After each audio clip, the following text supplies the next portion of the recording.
and welcome to today's lecture on Theseus. I'm your professor, Dr. Rob Steffen, and today we are going to talk about a uniquely Athenian hero. So Achilles and Heracles, they're worshipped throughout ancient Greece. But what do you do if you're Athens trying to dominate other Greek city-states? Well, you need a hero that's just for you. So don't get lost in the labyrinth. Journey with me as we investigate Theseus, the Athenian hero.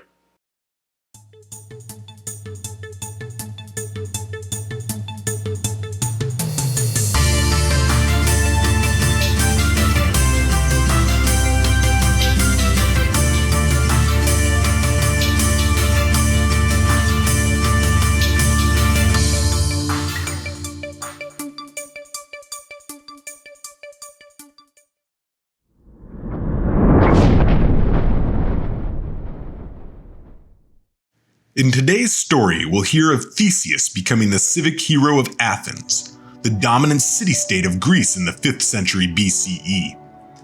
Yet Theseus' origins start much further afield. He was born in the small town of Troezen in the southeastern part of the Argolit, and only after a series of harrowing adventures did he make his mark in the city of Athena. According to legend, Theseus' birth is a strange mixture of Poseidon, god of the sea, Aegeus, king of Athens, and Aithra, daughter of the king of Troezen. It begins with Aegeus' trip to Troezen, where, after a night of very heavy drinking, an attempt to fulfill a prophecy from the Oracle of Delphi, the local king gives his guest, Aegeus, his daughter's hand in marriage. Now, King Aegeus, he gets drunk as Dionysus himself, and he goes off to sleep with his new bride. But in the middle of the night, she wakes up, and she sneaks away out of the house, to a whole nother island actually. And there she pours a libation to the god Poseidon. And Poseidon takes this as a sign to come sleep with her. 9 months later, our hero Theseus is born, part mortal from the woman, and part divine from Poseidon. It turns out that Aegeus is somewhat of a deadbeat dad. Rather than stay to raise Theseus in Troezen, or even bring him back to Athens to be raised, he heads back home alone, hiding his sword and sandals under a massive boulder. Only when Theseus can lift the rock and retrieve the objects should he return to Athens. Now, once Theseus grows up, he's got two choices. He can either make his way back to Athens via the sea, which is the shorter and safer route, or via land, which is the longer and more dangerous route. And much like Achilles having this choice between like a long, boring life and a short, glory-filled life, but an early death, Theseus ends up choosing the more difficult route. And along the way, he's got to defeat 6 menacing creatures, each one guarding one of the entrances to the underworld.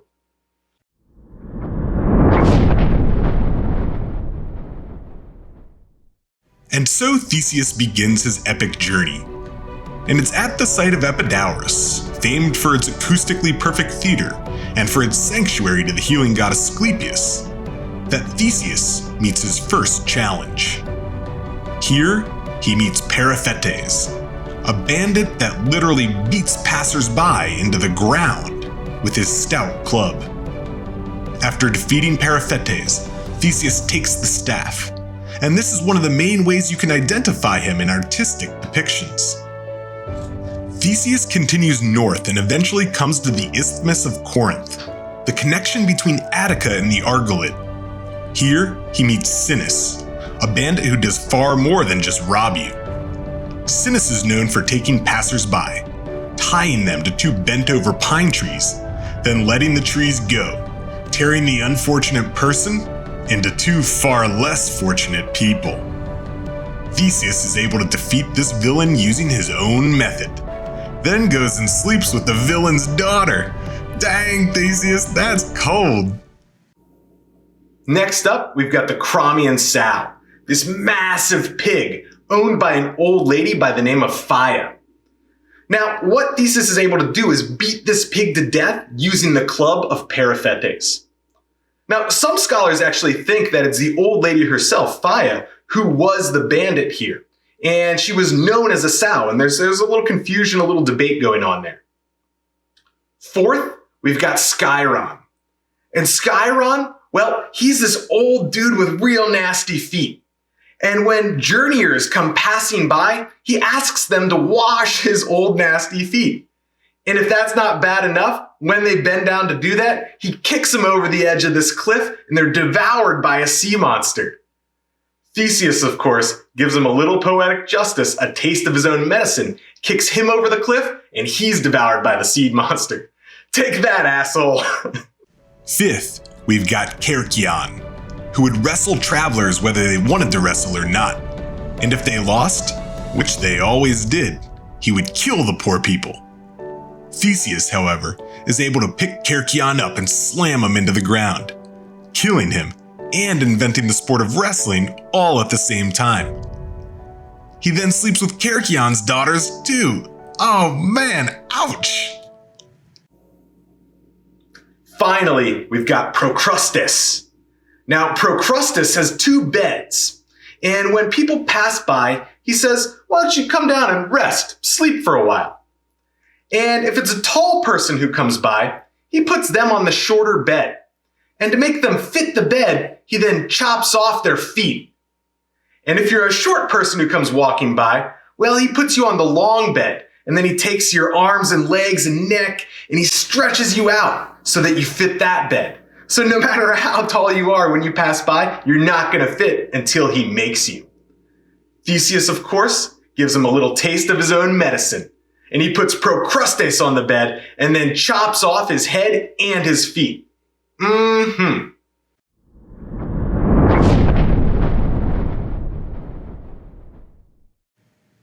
But Theseus' most famous feat happened far beyond the reach of Athens. Every year, Athens had to send 7 young men and 7 young women to the palace of King Minos on the island of Crete. This was supposedly in retribution for the murder of Minos' son, who won at the Athenian Games and then was jealously killed. Once at the palace of Minos, the young Athenians would be placed in the underground labyrinth or maze, where the Minotaur, half man, half bull, roamed about. The bull was the hideous offspring of Minos' wife Pasiphae and the famed Cretan bull, who Pasiphae fell in love with when Minos neglected the proper sacrifice to Poseidon, god of the sea. Important note here, do not betray Poseidon and have your wife fall in love with a bull. It's simply bad practice. So prior to Theseus, every youth became dinner for the Minotaur. But Theseus sets sail from Athens to the island of Crete, and there he meets the king, King Minos. And before he heads down into the labyrinth, he also meets his daughter, Ariadne. And Ariadne and Theseus, they fall in love. And Ariadne gives Theseus a ball of thread and tells him the advice of the architect, always go forward and down, never to the right and left. And he enters the labyrinth trailing this thread behind him. And when he finally meets the Minotaur, jumps up and stabs it in the neck, killing it. And then he rewinds the ball of thread to find his way out of the labyrinth.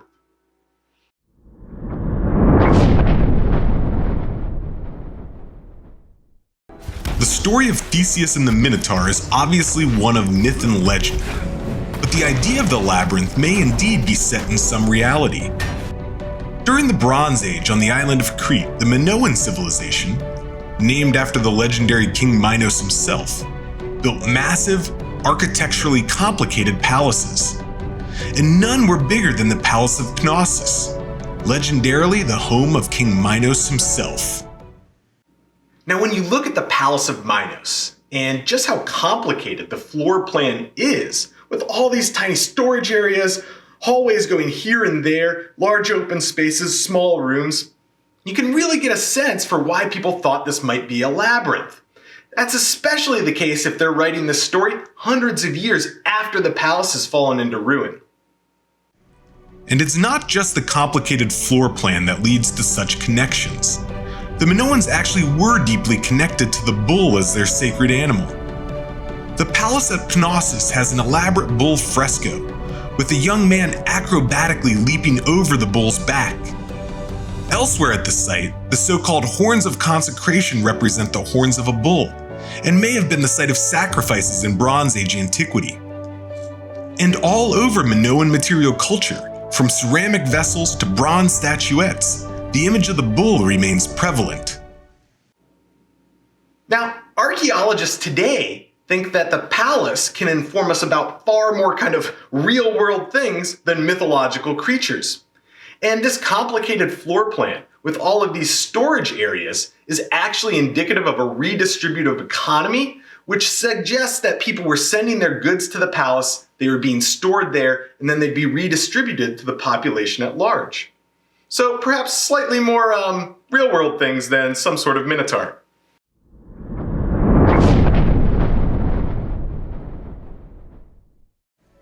As Theseus escaped the labyrinth, he knew he had to get off the island.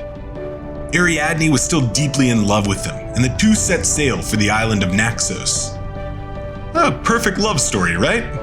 Fall in love, slay the beast, sail away? Wrong. For some reason or another, Theseus just decides he's done with Ariadne at that point and abandons her on the island. Not cool, Theseus.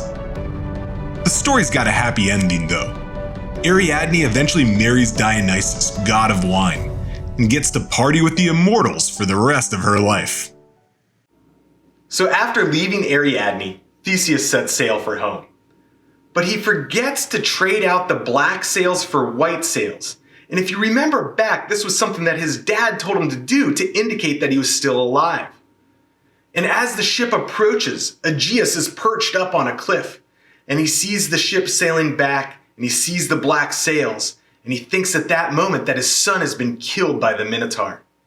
And Aegeus throws himself off the cliff, plunging into the sea, killing himself, and giving our name to the Aegean Sea.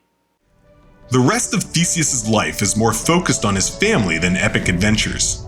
He remarries after Ariadne, now to a woman named Phaedra. But let's just say this is a less than perfect marriage. His new wife fell in love with his own son, Hippolytus, and she claimed he raped her when he wouldn't accept her advances. Theseus then curses his son, who eventually gets trampled by horses. To top it all off, Theseus' wife hangs herself when she sees the destruction she's wrought. Now, in lighter news, after the Minotaur, Theseus goes on this series of kind of buddy adventures with this guy Pirithous. And one of the things they decide to do is go abduct themselves some wives. So Theseus chooses Helen, but Pirithous chooses Persephone, who happens to be down in Hades. And so they go down into Hades to try to retrieve Persephone, and they sit down to rest a while, and they get trapped on this stone, right? They can't move anymore. And it's not until Heracles comes down to obtain Cerberus as one of his 12 labors that Theseus and Pirithous are finally freed.